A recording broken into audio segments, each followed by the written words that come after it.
என் சொல்வழி ஏற்றிலை ஆனாலோ தினையளவுன் அதிகாரம் செல்ல ஒட்டேன் உலகம் சிரிக்க உனை அடக்கிடுவேன் திருவருளால் கணத்தே நனவில் என அறியாயோ யார் என இங்கிருந்தாய் ஞான சபை தலைவனுக்கு நல்ல பிள்ளை நானே பன்முகம் சேர்மனம் எனும் ஓர் பரியாசப் பயலே பதையாதே சிதையாதே பார்க்குமிடம் எல்லாம்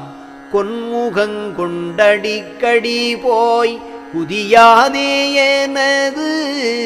குறிப்பின் வழி நின்றிடு நின் குதிப்பு நடவாது